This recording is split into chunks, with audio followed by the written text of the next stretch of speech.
see right now, without LeBron, Lakers are struggling. Let me tell you about a team I hate, all right? I know the Dallas Cowboy fan is here, so I had to make sure he knew how much I hate this team. I'm ready. I've often said that the people who run baseball, they try very hard to ruin it. I'm from Brooklyn. I don't have a problem saying it to his face. Oh, I'm from Brooklyn. Hey, guys, any...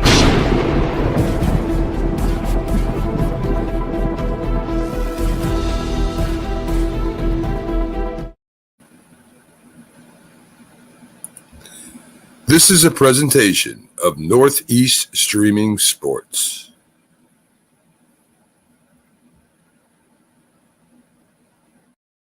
What's up, everybody? It's another episode of Coast to Coast. I am your host, Pags. We got Bo in between us. That Stat Guy's on the other side. Jay may or may not show up today. Who knows? So, what's going on, guys? Tuesday, we do have some NBA teams that have decided to exit the playoffs. Yes, one being the Pelicans, the Zionless Pelicans. Yep. The Lakers were tried really, really hard.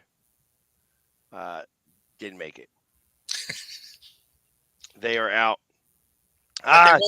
They won the in-season tournament, though, so they're still hanging a banner. Good on them. That's right. That's right. Then we have the Tampa Bay Lightning. Yep. They get eliminated yesterday.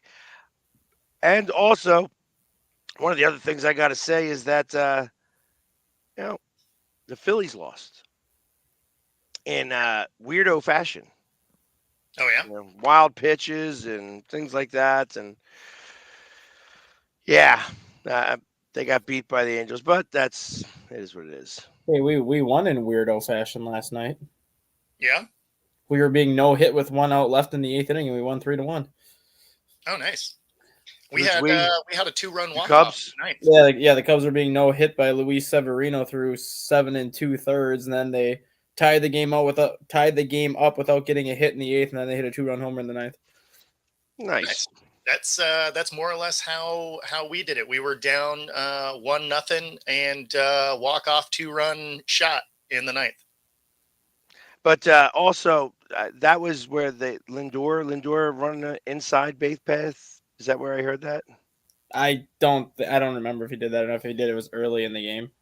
Actually, I thought it was in the 8th inning. He was like, it was about to hit a single, and he ran inside the base path, and the catcher had to throw over his head. And they said because of that, he was out. He was blocking the path of the. Yeah, won't surprise me. So, and the Mariners beat the Braves 2-1. Look at that. Yep. In the 9th inning, a walk-off. Walk-off 2-run shot. How about that? Who was the Minter? Perfect. Yep. I like that. Beat the hell out of him. So, anyways, there you go. So there was a lot of fun stuff. A lot of fun stuff there. Yeah. And there we go. But anyways, so that's what happened yesterday. You guys must have been all excited about that. I know that Robert is like super excited. He's like, yeah, one less game I have to worry about later on in life, for this pizza. I mean, we're on the same pace with you guys because you're 7-3 in your last 10, and we're 7-3 in our last 10 as well. So. Oh, they did get you Darvish back. Well, they're not going anywhere without you. You was actually probably one of the best pitchers on that staff. I was wondering if he was out, how long he was going to be till he gets back, but he came back a day late because day late and a dollar short. Philly swept him. And not that it would have mattered because we're usually really good about beating them as well. So. Oh, nice. 10 strikeouts on the Braves last night. That's a solid outing. Yeah, I would say that's. The Raiders to sign Gallup to a 1-year, $3 million deal. Yeah. So people are now starting to pillage the Cowboys. Yeah, I mean, you know where they're going to be sellers. Like they still have cap space to figure out. Like Cowboys are not going to be a great team. They're going to be all right. They're not going to be like their window has moved past. They are, again, I think they're a 9 or 10 win team the way they're currently constructed, and adding Zeke back to the lineup doesn't move the needle. If anything, it moves it backwards. Well, I mean, they didn't have one on the roster at all, so I mean, it's a little better. It's a little better than not having a running back, but I mean, they did, but they didn't. So yeah, it's too bad Jay is not on here. I mean, to be fair, like if I was a Cowboys fan, I'd be avoiding this show too. But Yeah. So I wanted to talk about something before we got really into anything else. I wanted to talk about this real quick because I saw this come up on my feed yesterday, and I was like, I didn't mention it yesterday because we were so riveted with what we were talking about. Yeah, right. But I mean, you know, a lot of draft conversation yesterday because we're just on the outside of it. So there's a fight that's going to be happening soon. Mike Tyson versus Jake Paul. Now, beyond whatever you think about this fight, you know, like obviously this is a big joke as far as I'm concerned. Of course. But it's now going to be a sanctioned joke. Really? They're sanctioning this. They have decided to sanction this fight. It's no longer an exhibition. It is no longer an exhibition. The win or loss will go on the record of each one of these guys. Sweet. Tyson's coming out swinging now. Tyson's gonna annihilate him. He's not gonna take this loss on his resume. Definitely not. There's no way you want a loss to Oh boy. Oh man. I might actually watch this now. So here it is. He's gonna go from being known as Jake Paul to Jake Fall. I'm in. I want to see him get throttled by a 60-year-old Tyson. And I didn't realize that they sanctioned boxing matches at different times, different timings. So, for instance, here's the story on this. This is a heavyweight bout. We'll have 8 2-minute rounds, and the fighters will wear 14-ounce gloves. Okay. So it's no longer the 16-ounce gloves they were trying to make him wear. Yeah, Okay. so now it's the event takes place on July 20th at AT&T Stadium. Here we go. It's the 57-year-old Tyson is 50-6 with 44 KOs. Hasn't won a pro fight since a knockout win over Clifford Etienne in February of 2003. That's a long time ago. And Paul hasn't won a real fight yet. The 27-year-old Paul is 9-1 with 6 KOs, defeated Ryan Borland in March via a first-round technical knockout. So, there you have it. This is now a sanctioned pro fight. So that at least makes this something I might tune into, especially because it's free, right? So because before I'm like, I don't want to watch another stupid exhibit. I mean, I haven't watched any of them anyway. I've only watched them on highlight reels because I thought they were all just bullshit anyway. But at this point, mostly just because I want to see Tyson go in and beat him up. And all things being equal, I kind of thought he was going to anyway, because I don't think Tyson has the ability to turn that off. Right? Like I feel like his brain is a bag of cats, and there's just no way that he was going to be able to like step that down. He was going to come in and, you know, punch away anyway. But now if it's a sanctioned event, he's allowed to. So they're going to have the correct weighted gloves. And yeah, no, that sounds fun. That sounds fun. Now, that being said, Paul has been, he's been training for years now. So he's going to hold his own. Especially against a 60-year-old man. You have to kind of figure that, you know, no matter what you say about Jake Paul, he's become a boxer. Yes. He has become a boxer. He may have not gone up against other real opponents, Yes. but he has become a boxer. So it's going to be interesting to see, you know, the rookie go up against the seasoned veteran. Yeah, I mean, I think that is. I think that's one of the things that will be fun to watch about it. Is Tyson can win technically, right? Like incredible experience, and he still has incredible bat speed. Now he may not be as fast as he once was, but his hand speed is still money, and he still has a lot of power. So I mean, if he connects, he's going to do some damage. Well, it makes me wonder, did they sanction this for real so that they could get the gambling money? Of course. Was that the only reason why they did this? Sure. Yeah, I mean, so too. The gambling money would make complete sense, and especially if they get Tyson in on it to take a dive, because a lot of people are going to bet Tyson. I would bet everything on Tyson for this one because he's knowing his reputation and knowing just kind of the way he takes boxing. He's not going to do a fight if it's not sanctioned. And if he does a fight where it's not sanctioned, he probably wouldn't give 100%. Now that this is a sanctioned fight that's going to go against his record, he'll come out swinging. Yeah, no, he's going to come out battling, no doubt. Yeah. Tyson is hungry for a win and a good ear. Yeah, he's going to throw that ear on the George Foreman, right? Exactly.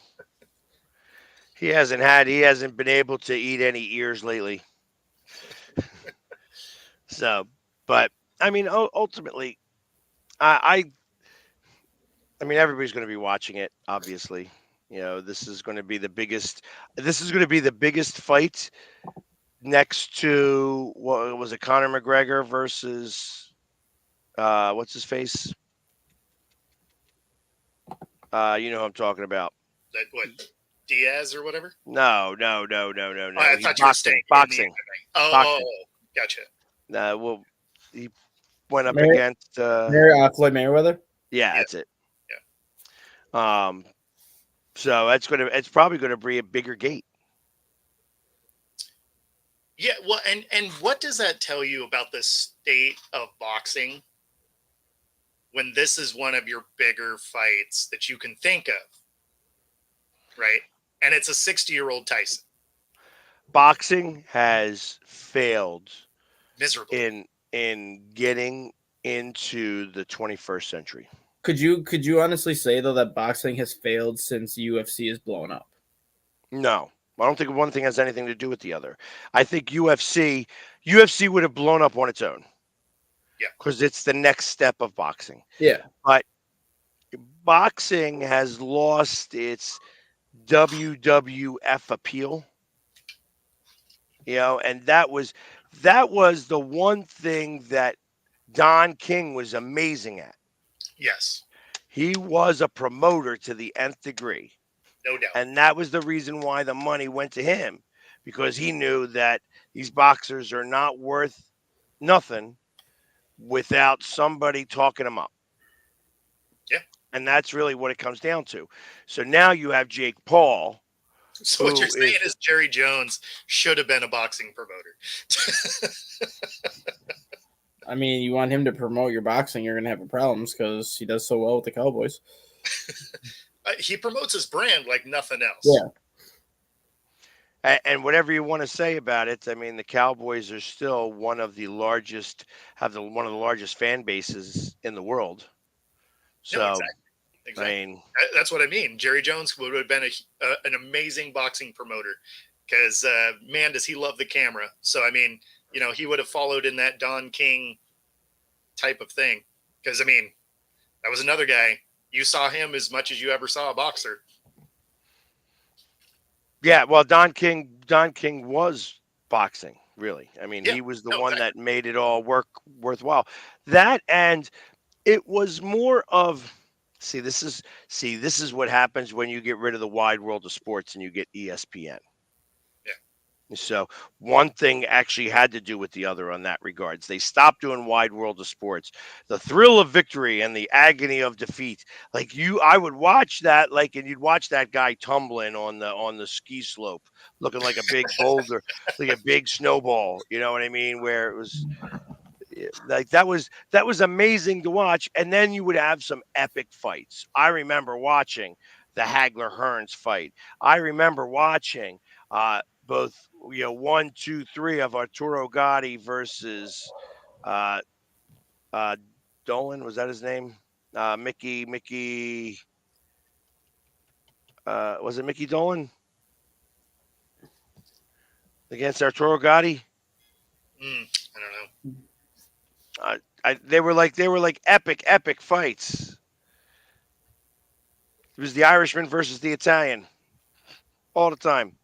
Anyways, those were like you look at those fights. Those fights were like absolute wars. See, now you're making me go look it up because Well, this is before my time, so I don't know. Yeah, no, I mean, I remember some of the Tyson pay-per-view scams that went for like 19 seconds.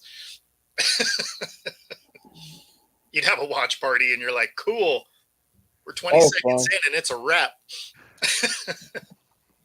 Well, that's what it was like too when I used to do watch versus Mickey Ward versus Mickey Ward.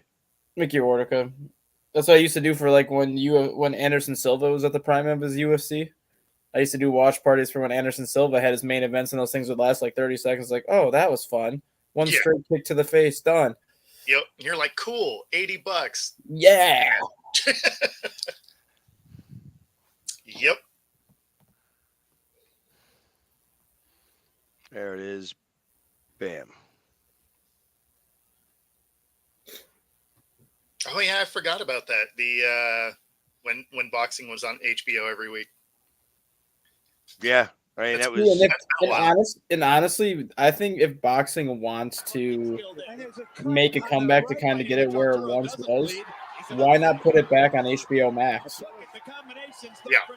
Because people have HBO Max, they use. Obviously, I have HBO Max, they use it, but they have like special things that only HBO Max can have. They have pay-per-view options on there. Like there's several women's soccer games that have been broadcasted on HBO Max, strictly only on HBO Max. Yeah. Yeah, I mean it is one of the streaming services that has done well. People have been most concerned about. There we go.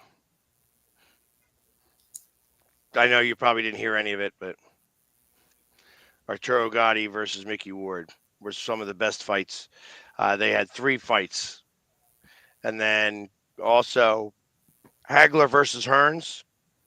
They put that on ABC. That was a Wide World of Sports thing. So, I mean, it's since that time, it's been, ESPN took over for that, and they don't do that anymore because they put all of that on ESPN. Yeah. The Easton assassin, Larry Holmes. Yes. Went 48-0, then went 48-1. He was going after that 49-0 record. That didn't quite work. He missed it by a little bit. So in essence, what you're saying is everybody would watch.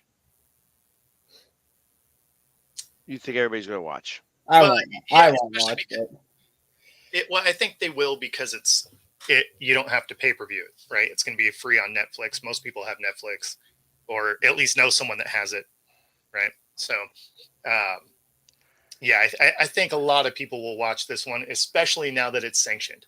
I think before when it was going to be like, I wasn't going to watch it before, right? Because it's like, okay, somehow he's getting Tyson to take a dive and I don't care.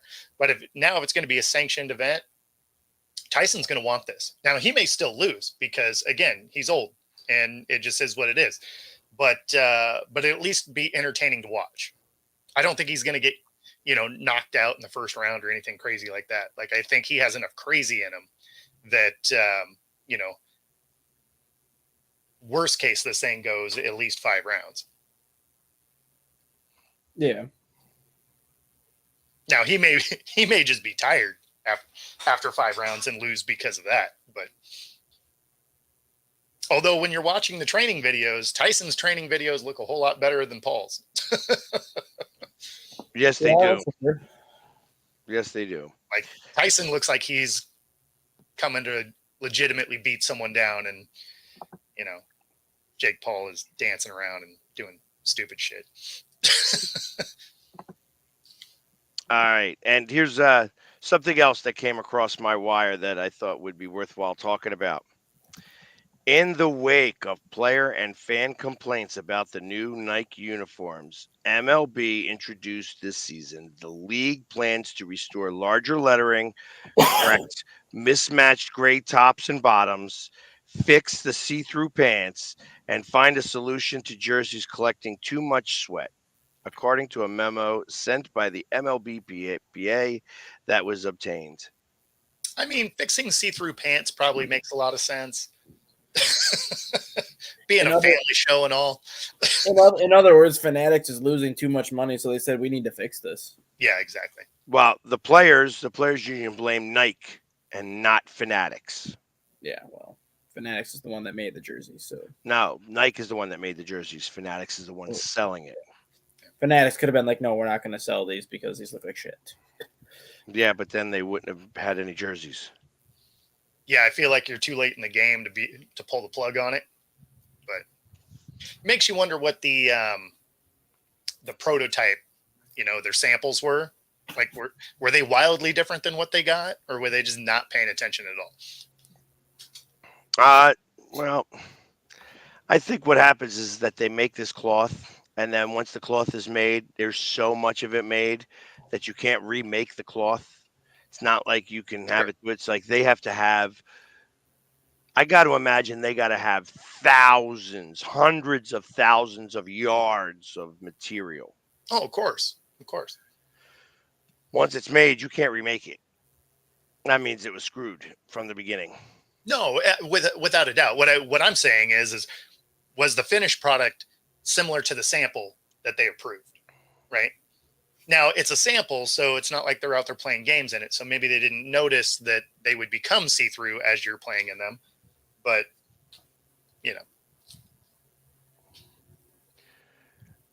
So, yeah, and there's nothing really else to talk about there in the news. But I wanted to ask you guys a question, because I go to a lot of football games, and I travel. I go to every football game for the most part. I missed a couple of games a couple of years ago. That being said, as an average fan, and I'm going to call you guys kind of somewhat average fans, like as you represent more of the average fan base, probably, Bo, you do more than Stat Guy because Stat Guy is a reporter. But how many games, taking the wife out of it, how many games would you go to a year if you weren't married? For just baseball? I'm talking football, actually. For football? Okay. I would say 2 for me just because of the weather up at Lambeau. I'm not paying that kind of money to sit and freeze my ass off in December. yeah, I mean, I guess You're not even a Green Bay fan. I know, but like if Minnesota goes to Green Bay, I'll go watch Minnesota. And if the Bears, I have to go watch the Bears because that's the media market that I work for. And then if there's like another team that my son wants to see, I might go there. But like even if I was a season ticket, So here you go. That's good right there. The Bears, who you work for, kind of, Yep. and the Vikings, who you're a fan of, are Yep. both playing in London. I'd go for the experience more so than the game itself. I would go for that. I'd go for the London experience and the NFL abroad experience more so than the game itself. I would only do that once. I wouldn't do it again unless they went to like a different country. So if they went to England one year and then let's just say 3 years later they go to Germany, well then I'd probably go to Germany. But if they went to England one year and then came back to England 4 years later, I wouldn't go back to England again. Even if it was in a different stadium. They play in Wembley one time and then they play in Tottenham. Nope, I would just do the England experience just once for that experience. And if they went to Germany, the same thing. And now with the NFL going to like Brazil and Mexico City, like I would do each one of those once. If obviously if I had the opportunity to do it, I would. But if they would go to that same country multiple times, I wouldn't do it more than once. I mean, if money wasn't an issue when it comes to that, I would go to them. I think it'd be fun. So, what becomes the money being the issue? How much would you pay to go to a game overseas? The thing that's funny is it has less to do with that part, right? Because when you're going on vacation, everybody's like, okay, you know what, the hotel is going to cost this, and you know the flights and whatever, right? And if you have a normal job, that's probably true because you probably have paid time off. The problem for me is I've always been self-employed, which means not only do I have the expense of the trip, but I also have the expense of not making money while I'm gone, right? So all of a sudden they become considerably more expensive in that way. So now as I transition into what I'm doing now, you know, potentially it becomes a work trip, and then awesome, tax write-off, love it. Right. So, yeah, that's the thing that I have going for me too. Like, I don't get paid that much to do the stuff that I do for the Chicago market, but every game that I go to that requires driving, it's a tax write-off. Of course. Well, theoretically, if I had the time to go to every single Chicago Cubs home game, I would do it. That's literally 360 miles times 81 games. You add that onto your taxes at the end of the year, you get 52 cents a mile. That's a nice tax write-off for that. Yeah, that's solid, and you get to watch a lot of games, which awesome. My wife was always asking me like why I would do it, because like in terms of like what I take home probably like $50 in pocket for like whatever story I do for the Chicago market, but she doesn't take into account that the games are free. I don't have to pay for those. Yep. I don't have to pay for a hotel cost if I stay at a hotel. I don't have to pay for my food. The only thing I'm literally paying for is the driving just for the gas, but later on in the year that comes back in a tax write-off. Yeah, me. I mean, you know, I guess the only thing that's a little bit, you know, different is because I try to cover the entire league. Going to the game makes it harder to do that for my first show Monday morning, which is 6 a.m. Pacific, right? So if I go to the game, especially if it's the night game, you know, it's going to be hard to report 6 a.m. Monday morning unless I just don't want to go to bed. Well, and how long is the show that you do at 6 a.m.? I mean, it's an hour-long show, so it's not like it's crazy by any means. By yourself? No, I got co-hosts. So I mean, it's not like it would be insane. But that being said, if you were in a spot where you did the whole game day experience downtown, then you're probably not watching a lot of other football, right?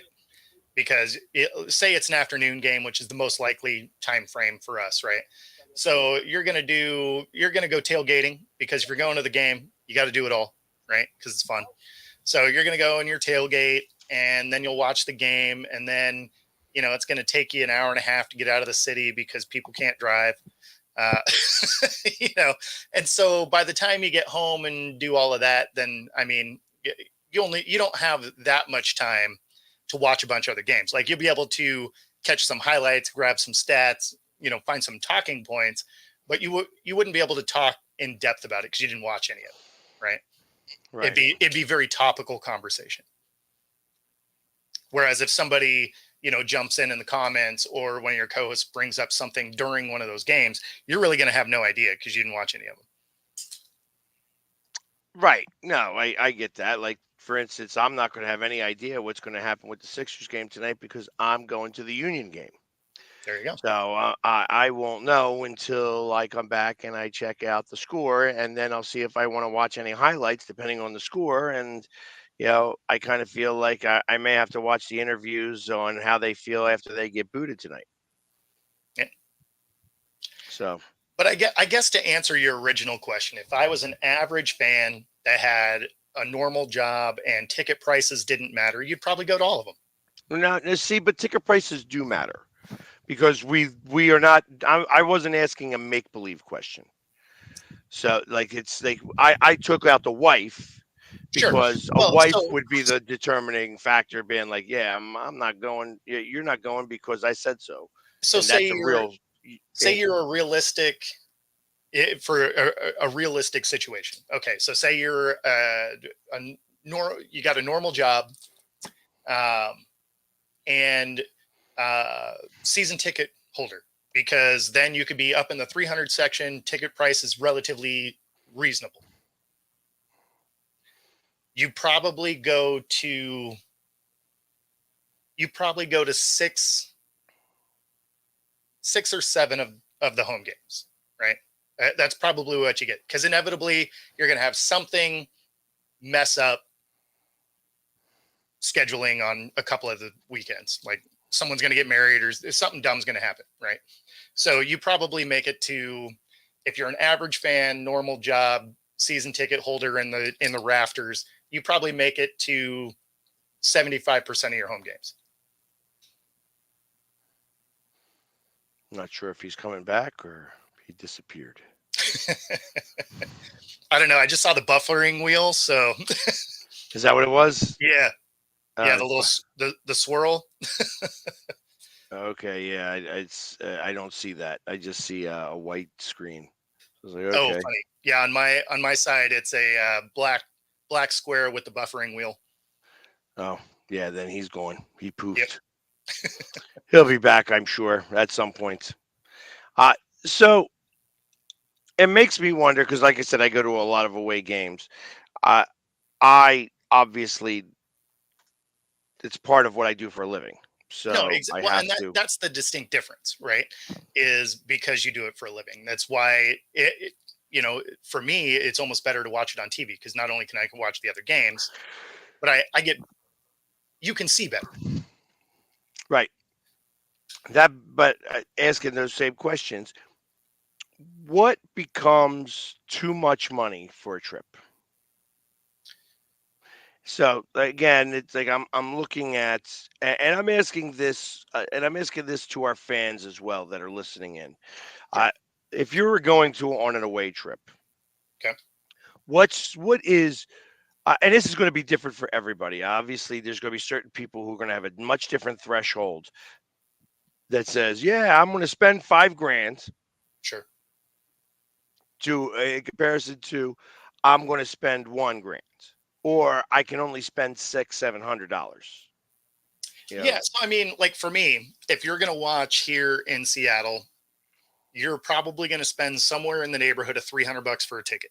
Right. Like if you get some of the bleachers, I think you can get them for a couple $100. But like if you're going to sit in an actual seat and view the game in a good place, you're probably, $300 a ticket. And then, you're going to have to park somewhere downtown. You're going to spend $100 on parking inevitably. You're going to drop another $100 plus on, food and drinks and whatever. If you tailgate, another couple $100 probably, because you're just walking around the city drinking beer and stuff. So, I mean, you're going to drop almost $1,000 for a home game here in Seattle anyway. So if I were to go, if I was going to travel somewhere, a lot of times ticket prices are cheaper. So you may be into it a couple $1,000s, right? I can get into that. Couple thousand. That would be your max. Yeah, well, I mean, I guess it depends on where it is you were going. Like if you're going to go somewhere to enjoy the city also, then you like tie it into a vacation thing. But like if you were just flying there for the game, yeah, that would probably be the deal. A couple grand, I could see that. Now, obviously I view that differently today than I would have before, because now that I'm doing this as a profession, I will spend more to make that happen. But before I wouldn't have, because I could spend that same money, watch it at a sports bar with my friends. I could pick up the whole tab and still save money. Oh, of course. I mean, that's a whole different scenario, what you're talking about in that regards. I look at it as, I mean, I have thresholds myself, obviously, going to an away Eagles game. Tickets are always very expensive when you go to an away Eagles game, because every Eagles game gets gouged, because they know the Eagles fans will spend the money. So ultimately, knowing that I'm going to spend at least $300 on a ticket every time I go to a game, That makes it so that already takes away a little bit. And then most of the places you got to travel by plane and get a room, even at the cheapest room, it's going to be still $100 a night. That's going to be $400-500 because you're not getting there game day and then leaving that next morning. You're spending 3 days there at the very least. You're going to go out and drink, or tailgate or whatever. So my threshold typically is somewhere in the $800 to $1,000 range when I go for a normal away game. Okay. Make it playoffs. That number has to jump up to about 1,500 to 2,000. And as obviously it's like divisional. That's wild card and divisional. Once you get into the NFC Championship game, if I got to go away, that's about a $2,500 trip at the very least. Oh, of course. And that's then going to the Super Bowl is $5,000 at the very least. You're spending $5,000 at a Super Bowl to get in the door, and that number is continually going up. That's going to be somewhere closer to 7,000-8,000 here in the next 2 to 3 years. So those are my numbers that I do. Now again, that changes. Me going to Brazil, that's going to be more expensive because the flight itself is 1,000. You know what I mean? So, and it's a 12-hour flight. It's like I almost want to get myself a bed to bring on there. Yep. So, because like I said, in essence, you want to get a room in a plane. For the most part, I mean, it's. Nah, if you get uncomfortable, you just do high knees, go up and down the aisle. It's fine. Yeah, exactly. Yeah, I mean, but then you're stuck with who you're sitting next to that 12 hours. I know one trip was only supposed to be a 2-hour trip. We got stuck on the runway and I was in the middle seat and I had one Hollis Thomas next to me on the end seat, which meant that he had half of my seat too. Yeah. And, so that makes it for, an interesting trip, to say the least. It's like I didn't get cold on that trip, to say that. Well, yeah, I mean, you guys are snuggling. Yes, but literally 12-hour trip. It's going to be a tough one to do it like that. I don't know that I could be like that for 12 hours. No, that'd be next rough. to somebody. Although a lot of times, those longer flights have a little bit bigger aircraft, also. Yeah, they need a little bit more space. I was watching the movie The Twilight Zone. Yes, from before you were born, Stat Guy. Probably I've seen the Twilight Zone before. That's Burgess Meredith is the narrator in that movie, which is kind of funny to me. It's like I didn't remember that, but there's the last scenes of that movie is John Lithgow, who's got a fear of flying on a plane, and all the space that he has on that flight. He could sit there, he could cross his legs, he could do all that stuff. You can't do that anymore on a flight at all. Not at all. You're stuck. You're like, it's tight. When they put their seat back 4 inches, you miss that 4 inches. Oh, yeah. I can't stand flights anymore and airplanes. No, they're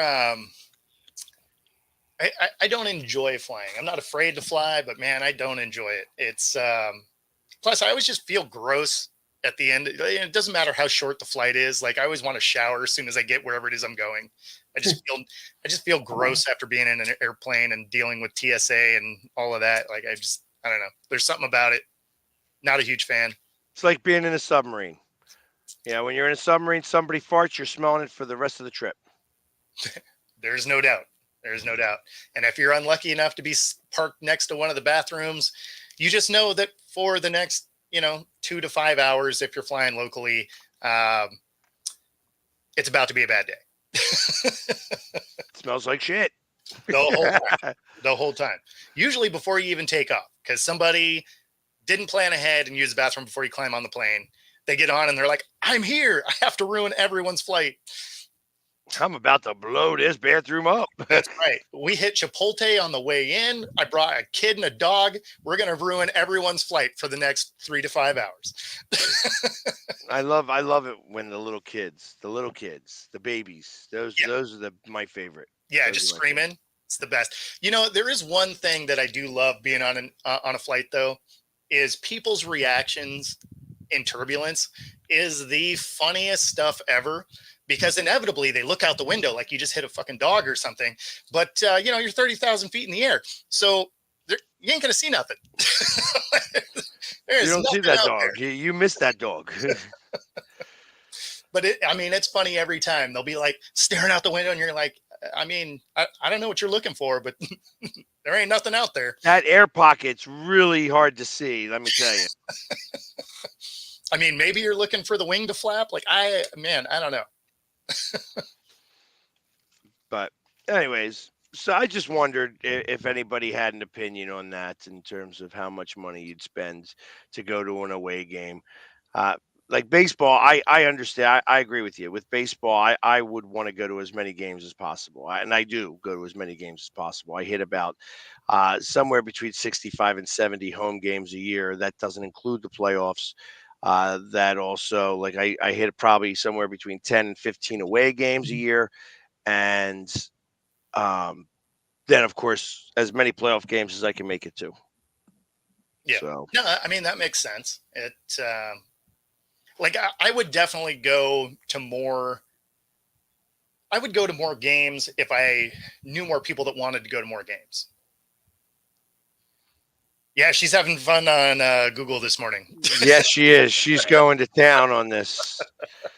Yeah, it's like, hey, in 1789, the first president was inaugurated. World's Fair opened. So what?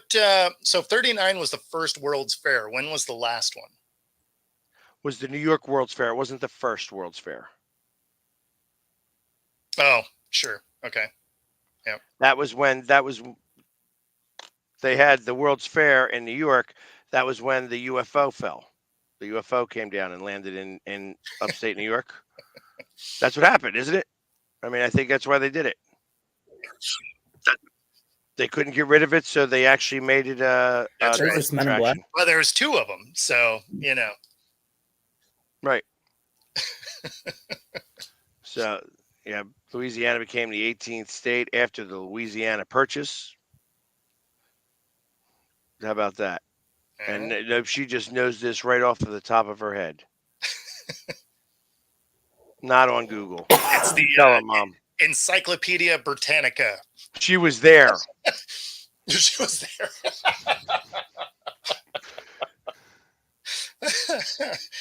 No, I was kidding about that, Mom. I don't think that I'm making. I was going to say she's already on a flight to Philly to beat that ass.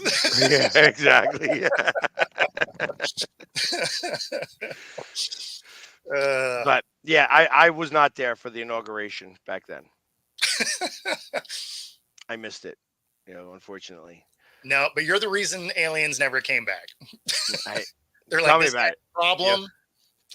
Yeah, it was me with the COVID, the aliens, that first meteor that hits the Earth, and changed all that stuff. And I tell you, it's been more and more. And like it says, if you want to go down a rabbit hole, go on TikTok and type in Antarctica, and you can go down a rabbit hole if you want to. I'm done with the rabbit hole. Poof. Hang on. Exactly. He went on his own rabbit hole. Fell right on down. Well, he's in Antarctica, and so Alien vs. Predator has just started. Exactly. So he's the first victim. I knew it was one of the almanacs. Had to be. The Farmer's Almanac. I thought that's only good to tell us whether we're going to have a long summer or a hot summer, rainy winter, snowy winter, stuff like that. That's a Farmer's Almanac type stuff. Yep. Except they're kind of big books, so they must have other stuff in there. But I gotta imagine. But yeah, that's why I said Britannica, right? Encyclopedia from the 80s, the volumes of books. Oh, I remember. I used to have a bunch of them. You know what? You know what else I got? And I may even still have them because I kept the books. The Time Life books. Oh yeah. Yeah, they used to have Time Life books. Here's how to do this. That was the Time Life used to be the original YouTube. Yeah. Where No, you no, wouldn't absolutely. you'd be able to go watch a video on how to do it. You would have to buy the book, and the book would tell you. Yeah. No. I remember those books actually. So, Rob, I'm going to talk about that after the break. Yep. We're going to talk like that was mentioned a couple of times, and I do have a feeling about that. So I'm going to wait to discuss that here momentarily. But the Ben Franklin Almanac. So, isn't that a penny saved? Isn't that or the penny saver? Isn't that what that's called? Something like that. Yeah. I mean, that would make sense. I don't know. I have my own type of book that I go by with like that. It's called Money Confidential. All right.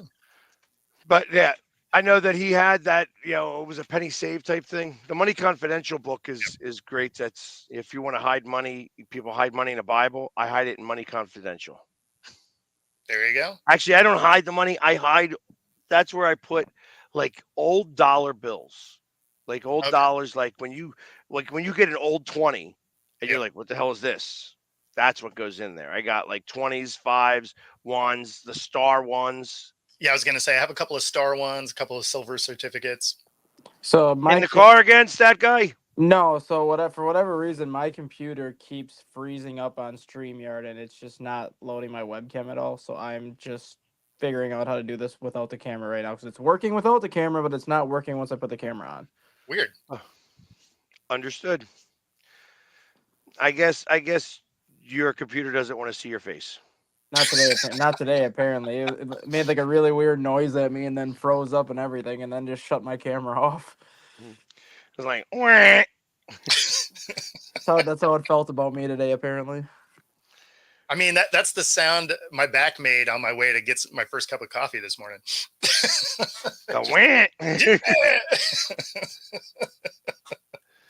Yeah, so the one thing about being in Michigan, I'm going to talk a little bit about the draft here and my time at the draft. One of the things about being in Michigan is that Michigan is legal. Now, Seattle's legal, so it's not a big deal. But the stores are so much different from Seattle to Michigan. In Michigan, they give you a bud tender. You get somebody who actually comes and will show you around the place. Oh, okay. And give you, hey, this is the bud, this is the candy, this is the you get a tour guide through the store. I like it. Yeah, exactly. You have your own bud tender. I got you. Okay. Prices much cheaper too. Oh, I mean, Michigan. Yeah, of course. I don't know why they're much cheaper in Michigan than they are in Seattle. Yeah, because everything's more expensive here. Yeah, but that's even that. It's still like. Well, no, because we are similar to California in that way, where we really tax those types of things. It's also why we have some of the most expensive gas in the nation, stuff like that. Like we overly tax all of the things. Got you. That makes more sense. Because I tell you, where you go to, if you're going up 75 to go up into Detroit, once you get up around mile marker 10, exit 10 and exit 11, you start seeing, I mean, all the way up, the moment you start getting in, you start seeing the billboards for free weed or free pot or free something, because they're trying to get you to go there. And there was a mall, like a strip mall, that was taken over by marijuana stores, like multiple. There was like 6 places. And then, of course, the one CBD place where that's where you could buy all your implements and stuff like that. See, I didn't get a bud tender there. Yeah, when that I just was depends there. on where you go, Rob. Because a lot of them don't. A lot of them are just little stores, and you wander around. Now, there's people behind the desk that have to get everything for you, obviously, but yeah, you don't typically have your own little tour guide. I know there are a couple of places here that do that though. So, but by and large, that's not most places. Well, and once you have a bud tender, things get more expensive, anyways. Sure, of So course. in Seattle, they're probably already expensive. So having a bud tender Yeah. also adds to the cost of the stuff because somebody else is getting paid as well. Yeah. These places, I tell you, have I mean there at least was about 15 to 20 cashiers Oh yeah. to buy the stuff, and Yep. each one is packed. It Yep. was packed. Like I'm sitting there and I'm watching the draft, and I got in there now for day 3. The picks go quick. You get 5 minutes, but nobody takes the 5 minutes. So No, it just rattles right along. Yeah. I showed up at pick 116. I finally left at pick like 140 something or another after I finally got all my stuff, and I got like a big bag full of stuff. And there's they gave you free stuff like, oh, this is your first time buying here? Perfect. And if you give us a 5-star review, you get more free stuff. Perfect. And they're just giving it away. Just giving it away. Yep. Now I understand why everybody's so chill in Detroit. Yep. Nope. Ain't nothing free up here. That's for sure. Mom's Spaghetti is a real place. I had to ask, and after asking a few times, I then had to Google it because nobody knew the answer. Was Mom's Spaghetti a place before the song or after the song? I'm assuming before. It was before. It's not. It's after. Really? Yeah. See, Wow. it is now a chain owned by Michael Mathers. Well, I would hope so. So, and they do have the the Mathers, so you can get spaghetti, and what it is, it's just a big quart container of spaghetti. Sure. Mixed with marinara sauce, and then if they have spaghetti sandwiches. Well, I mean, I would hope it's mixed with marinara. I wouldn't want them to pre-vomit my food. And then they have spaghetti sandwiches. Yeah, so it's like it was pretty good actually. I went there. I got the I didn't get the Mathers special because the Mathers special is a sandwich with extra marinara, like dipping sauce on the side. I just got spaghetti and meatballs, and ate that before I went in to go see Cypress Hill. Because Cypress Hill happened to be a concert at the Fillmore, and although tickets were $88, I was able to purchase mine for $23. I have to imagine you probably just about got a contact high walking by the place before you got into the concert. It was a little pot-laden. Yeah, there's no doubt. They were celebrating 420 a couple days late, at least there, because actually I'd found out there at that point was that Cypress Hill was actually in Atlantic City for 420. So even though I missed them there, I caught them in Detroit, which was fun. I was like, I'm glad I went down there to go check out, to get the lay of the land, because it was hard to figure out. You see this big stage, but when you go to the stadium, you couldn't find it. And you'd have to, you're going around, you're trying to figure it out. Where are we going? How are we getting there? Blah, blah, blah. It was absolutely necessary. No, I do not dab.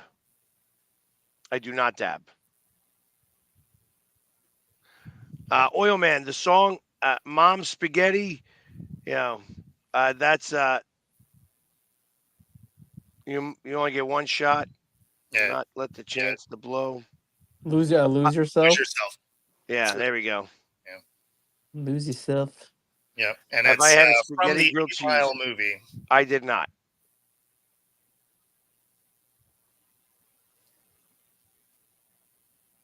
I did not get a chance to announce any of the picks. I am not. So Not there yet. yeah, I feel like that they did have somebody announce a pick, and I have no idea who that was. Had I been there on Saturday, they probably would have had me announce the pick. I just did not go. Saturdays have become really challenging, and because I drove and I had a charity event to do Sunday, I just came home Saturday. But I will be doing a pick in the next couple of years. I promise. If the draft ever goes to Philadelphia, you'll be the one doing the first pick. Well, actually, the draft has been in Philadelphia. Well, if In it fact, comes you back- could almost say that Philadelphia was the first draft of this type. I'm because happy. once I'm happy Philadelphia they did got it, once Philadelphia did it the way they did it, it was the first time not done in a theater.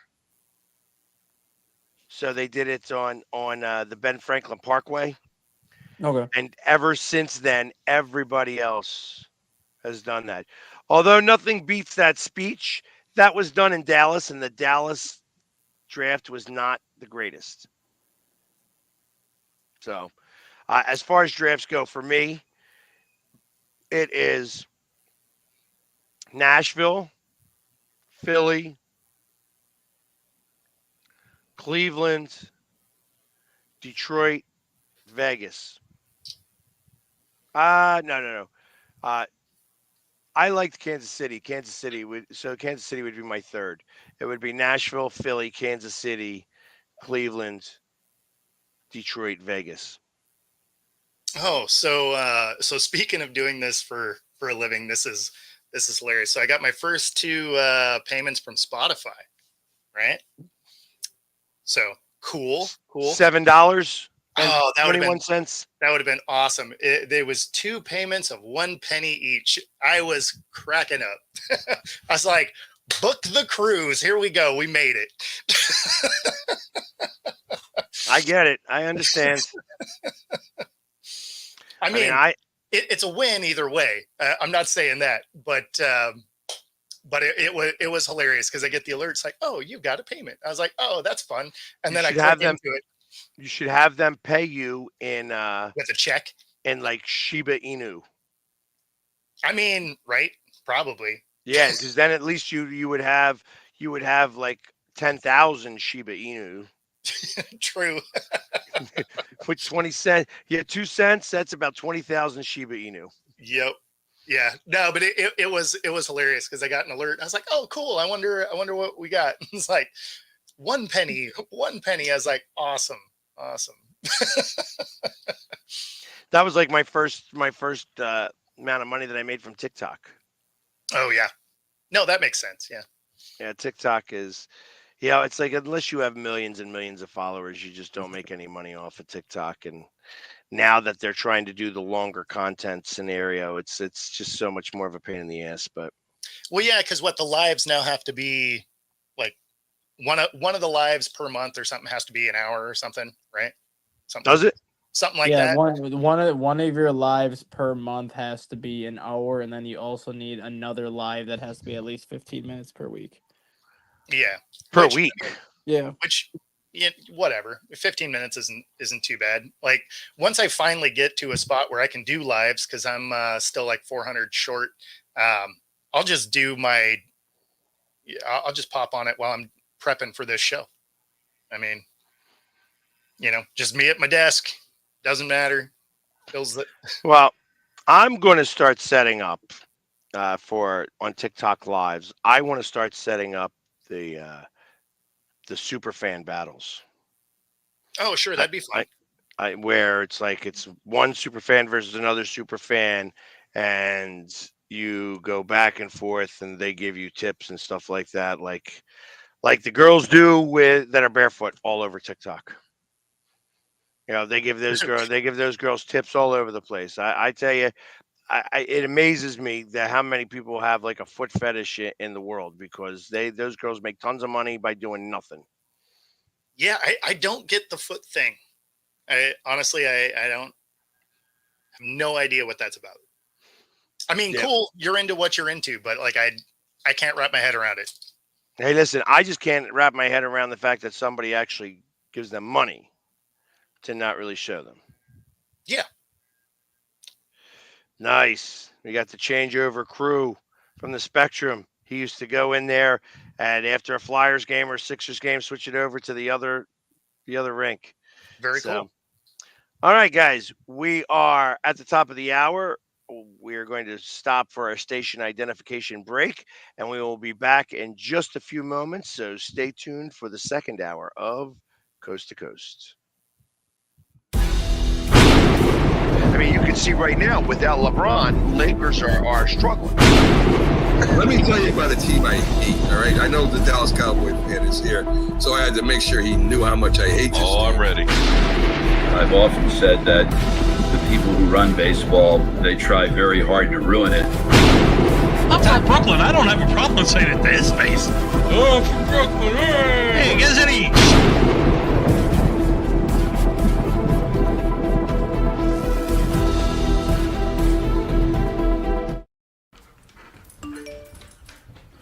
Trisha's having a sleepover tonight. Can I go? I wonder about Lucy's friends. What should I say? I know you're only 10, but one of these days a friend will offer you a drink. And alcohol at your age can lead to so many things. None of them good. So can I go to the sleepover? Lucy, I want you to promise me I something. finished my homework. Bigger promise. If there's any drinking, I want you to say, "No thanks, not my thing." Mom. I promise you. Your real friends won't care. Deal? Sure. Really? I promise, Mom. They really do hear you. Did you pack your toothbrush?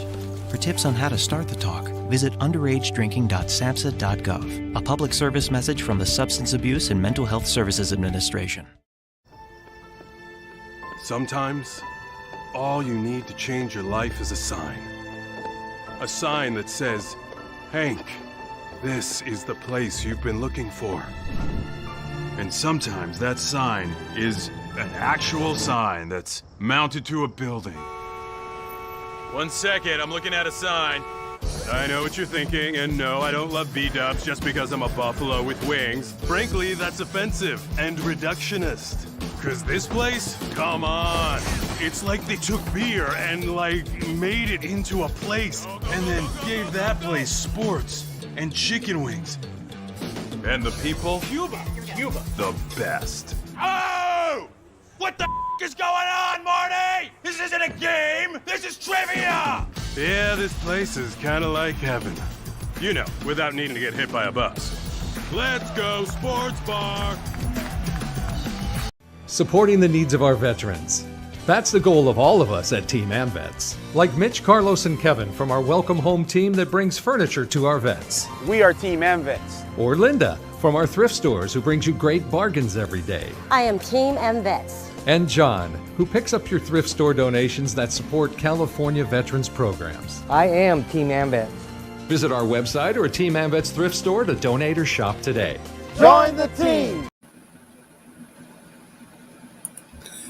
This is a presentation of Northeast Streaming Sports.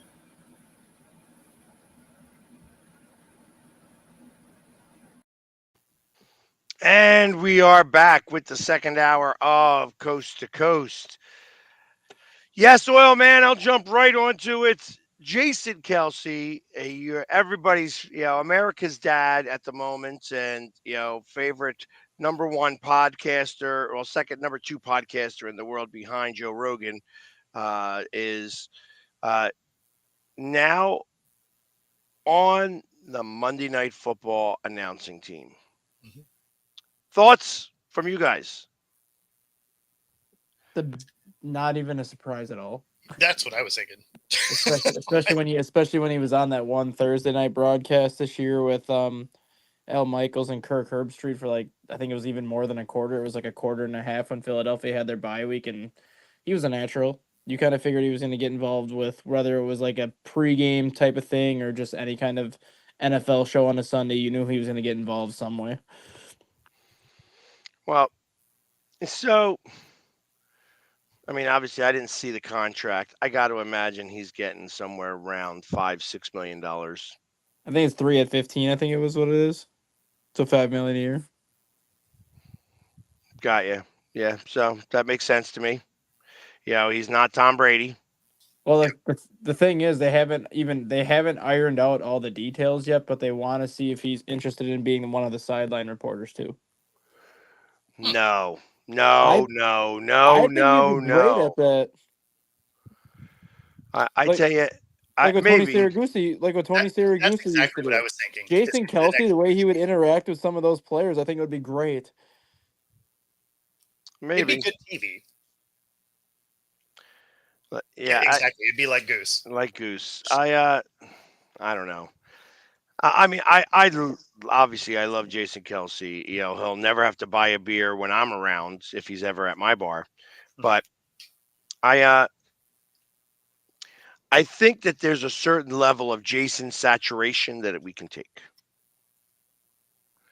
And I wonder how much that would affect his podcast.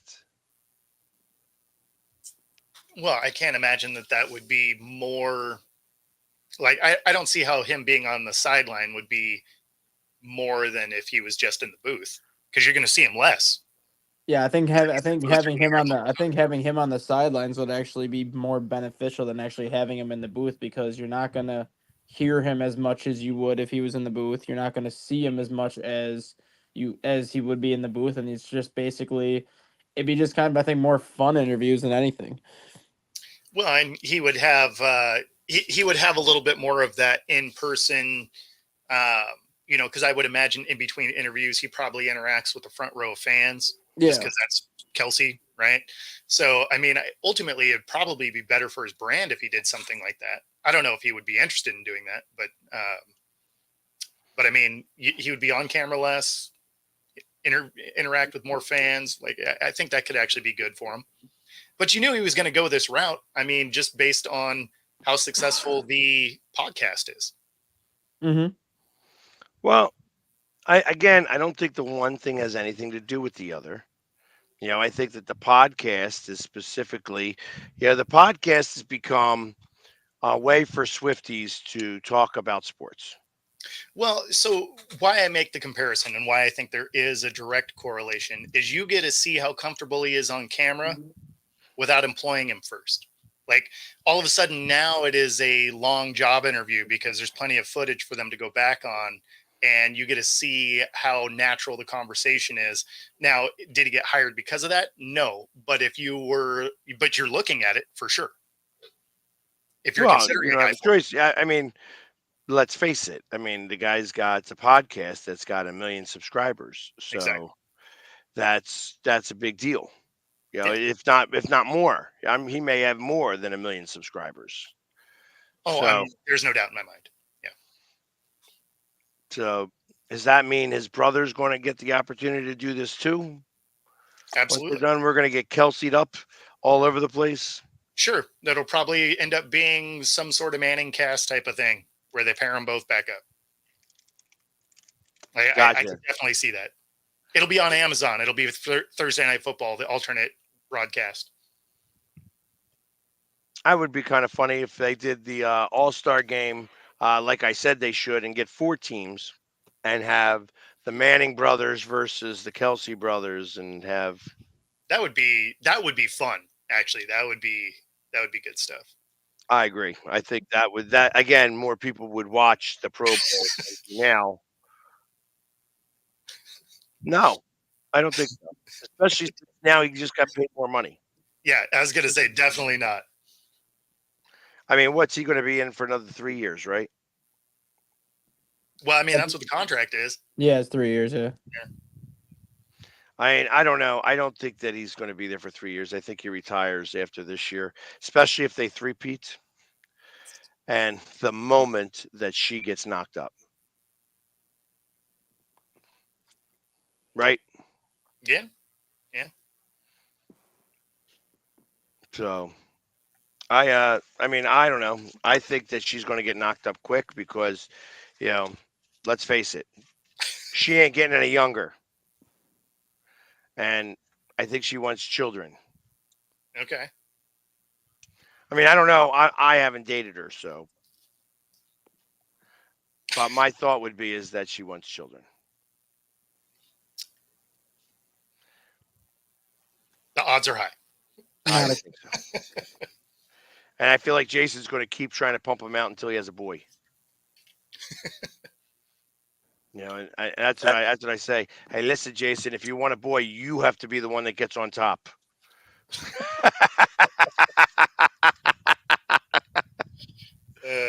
Whatever strategy he's trying right now, it ain't working. It's going the wrong direction. So that's what I say. I usually say, listen, if you have a girl, that means she was on top when you conceived. You gotta get on top there, big guy. I know that you probably don't like to do it. You're tired. And this is Too the much ridiculous work. stuff you get on Coast to Coast. Coast to coast. We tell you how to make man-child.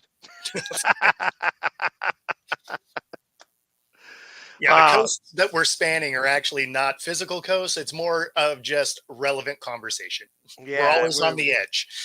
somewhere. That coast is like a fjord. Yep.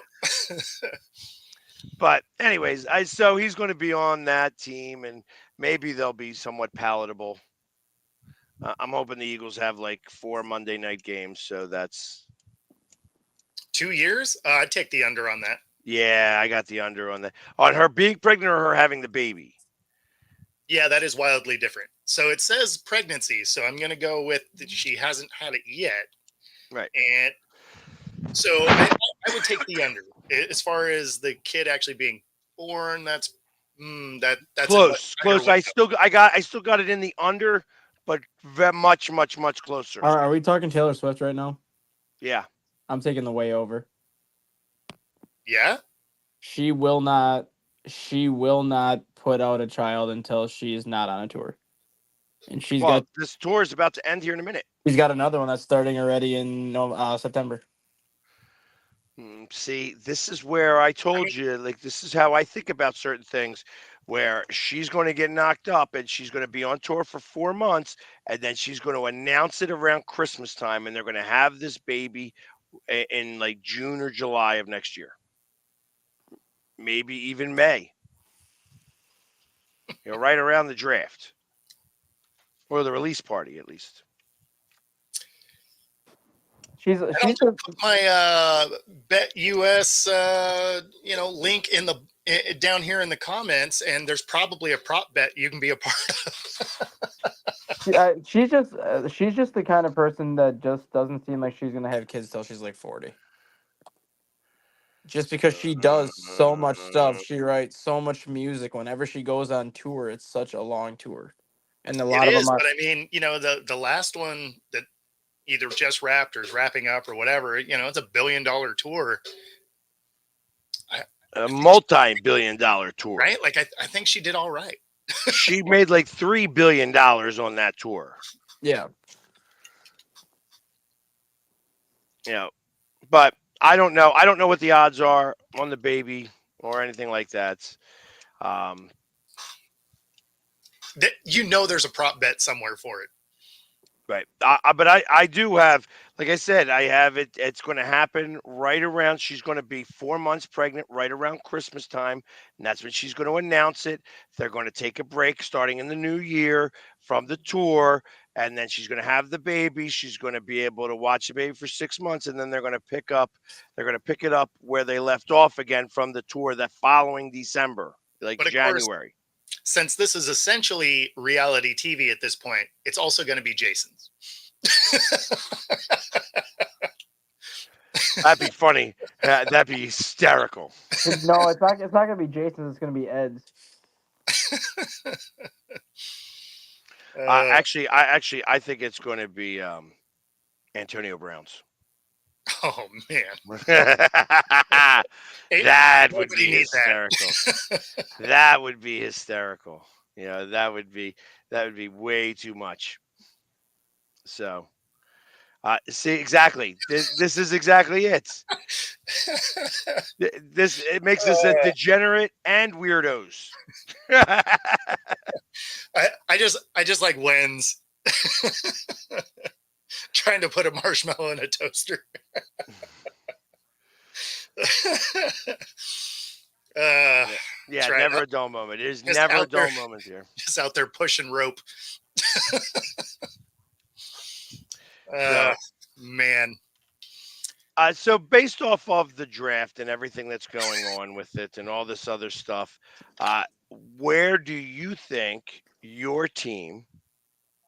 Obviously, the schedule hasn't come out. We haven't seen that, but based off of your opponents that you're playing, if you had the perfect schedule set up for you, what do you think your team would end with at the end of the season? Let me double check my schedule because I don't even remember at this point who all we're playing. I know I saved it. Are you guys playing Vegas? I think you guys are playing Vegas. I would know some of this.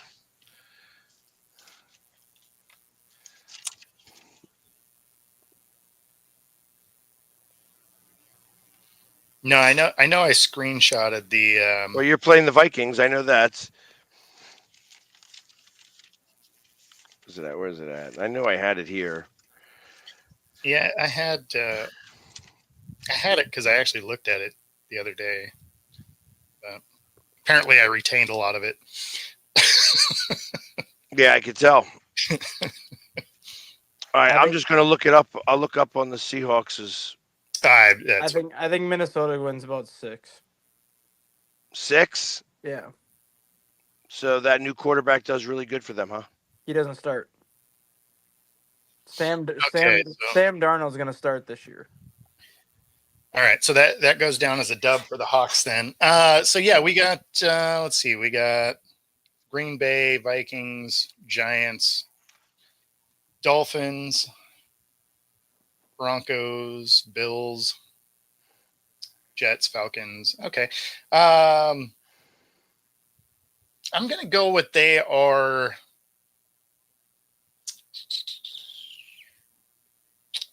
I'm gonna go with they're a 9-win team. Can I take back what I just said?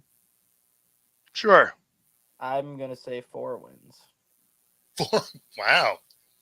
I mean, you have zero faith in your team. Well, I like it. We're starting Sam Darnold this year. Yep. So Minnesota's got Arizona.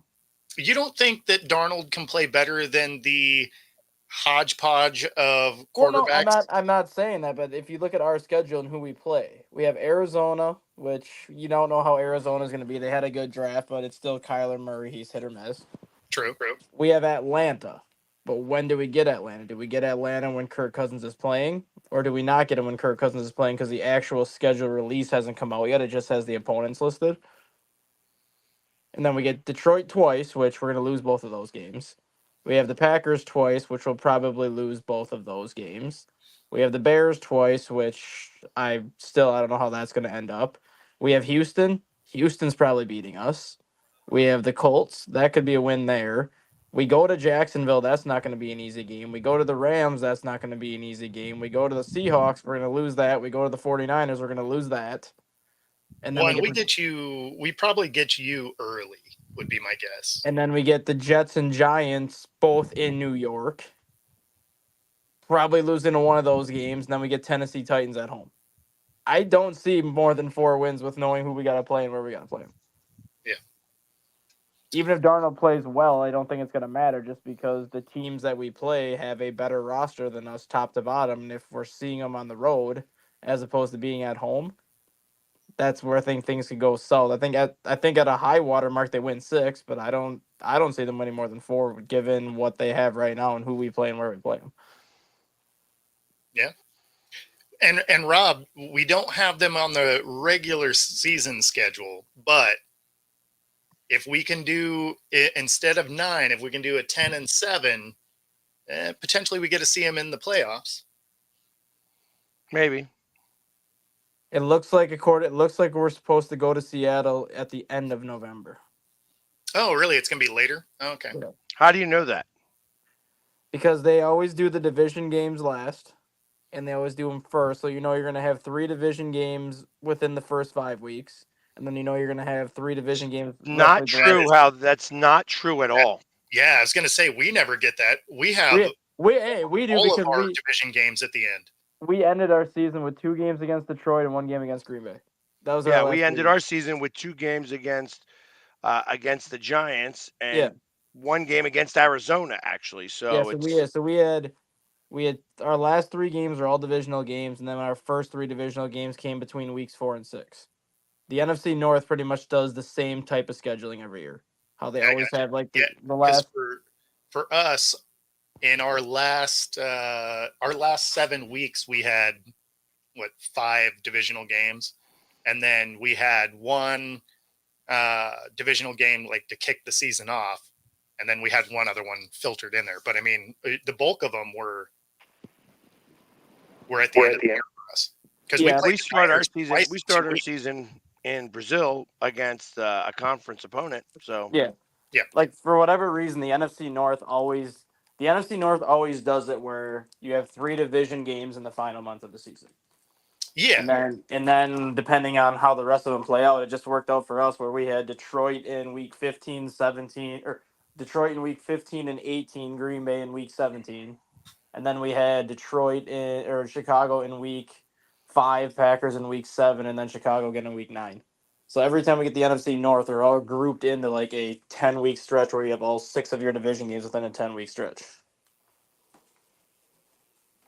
Well, of course, when the schedule comes out, it won't be anything like that because you said it was. Yeah, exactly. I mean, and I'm looking at, well, I don't know how that works, but looking at Minnesota's track record too, just on how their schedules always fall, it always seems that whenever they play a team early in the season one year, the next time they play them, it's later in the year.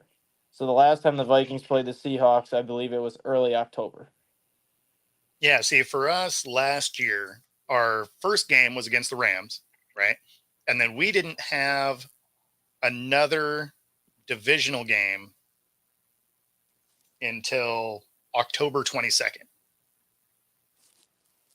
Yeah, and for us, it was we didn't even have a divisional game until I think week 6, and then after that, we just ripped off a bunch of them.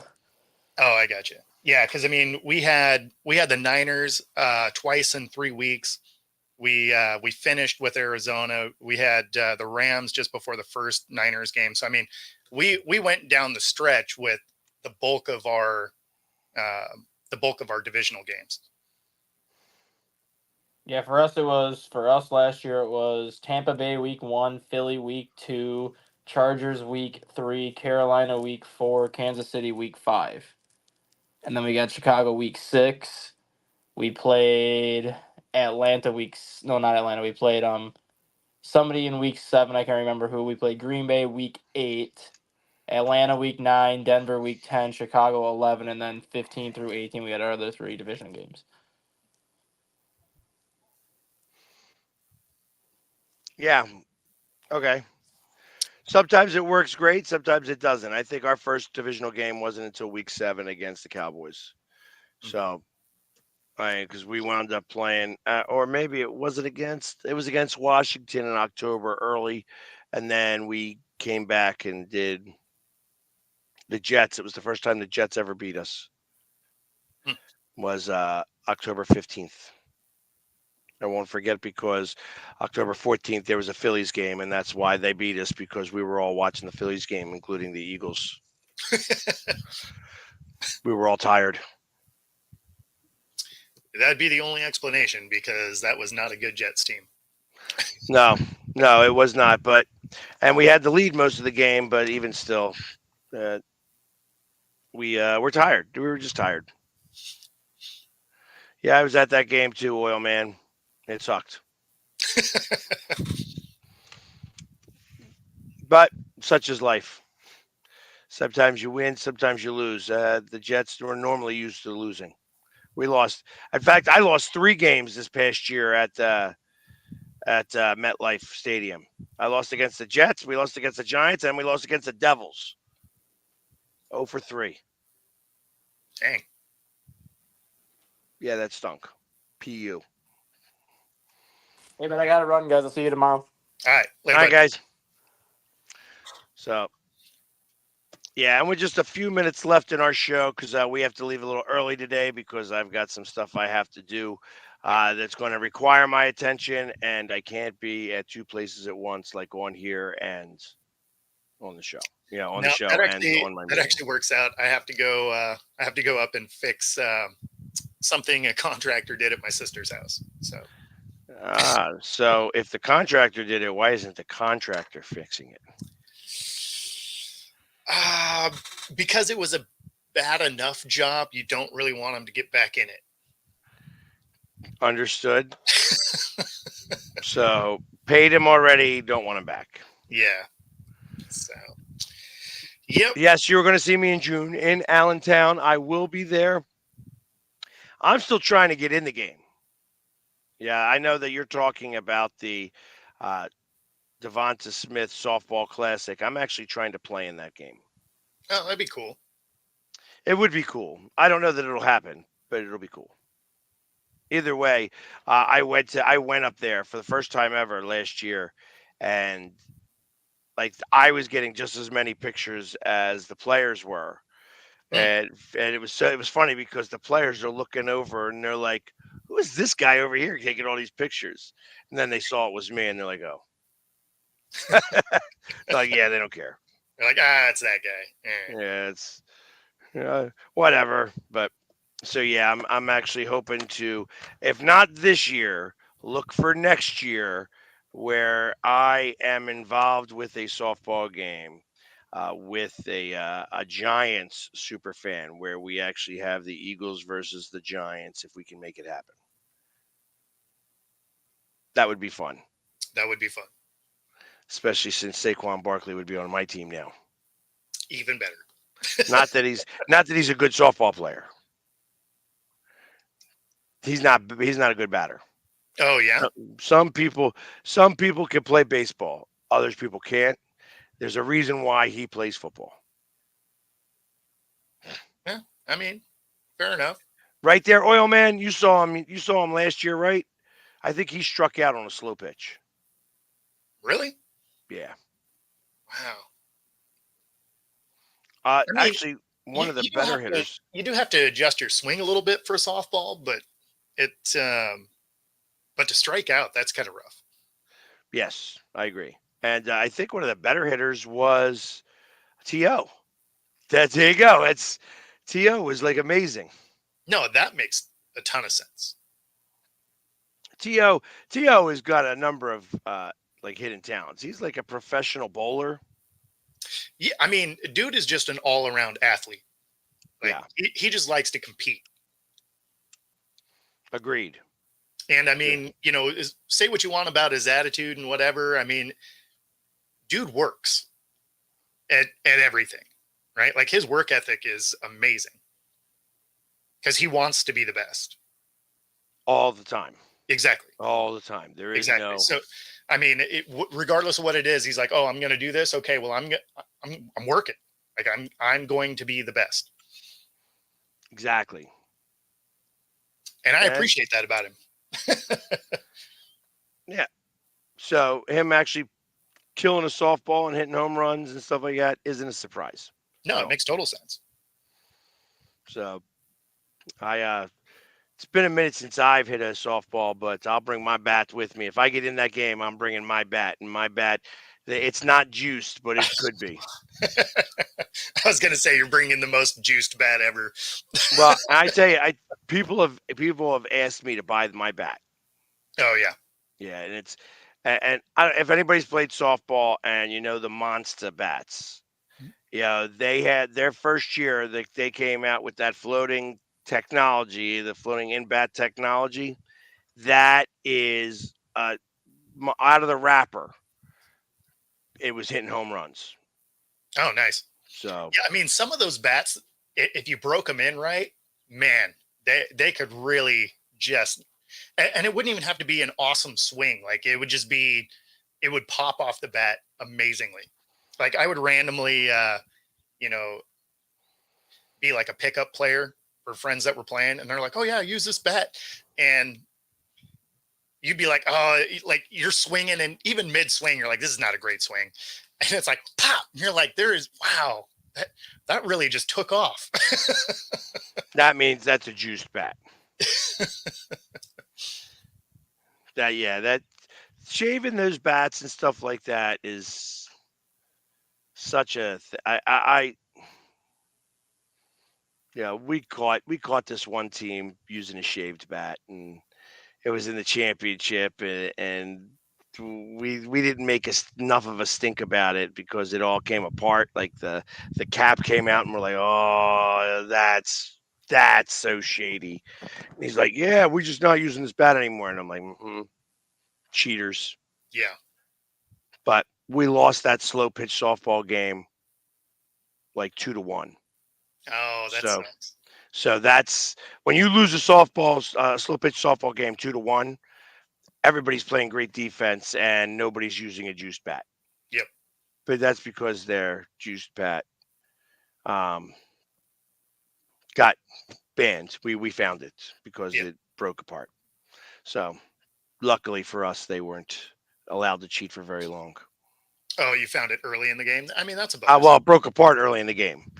And then the umpire didn't know how to deal with it. And I was like, yeah. Pain in my ass is what that is, but whatever. That's what it is sometimes. Are the Chris, are the ticket prices crazy or something? Like I'm actually going to look at them right now. Philadelphia 76ers for that's game 6. Let's see game 5, shall we?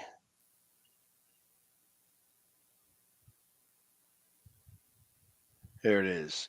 Starting from $500. So, to circle back to our conversation earlier, I would not go to that game. Me neither. Well, I mean, you could get 2 tickets for $6,400. That's right on the. That's actually row 5. That's not even on the floor. Yeah, that also might be out of my threshold there by about $6,400. You got row 4, but no. I think the taxes that they slam onto that $6,400 ticket would be about the ticket price I would want to buy. You got row 2 for $4,000. Single ticket? 2 tickets. So 2 tickets are $4,000 each, or $3,600 each. Yeah, okay, there we go. That makes more sense. And then number 10 is row 2 is $8,900 a ticket and $5,300 a ticket. Let's see what the best deal is.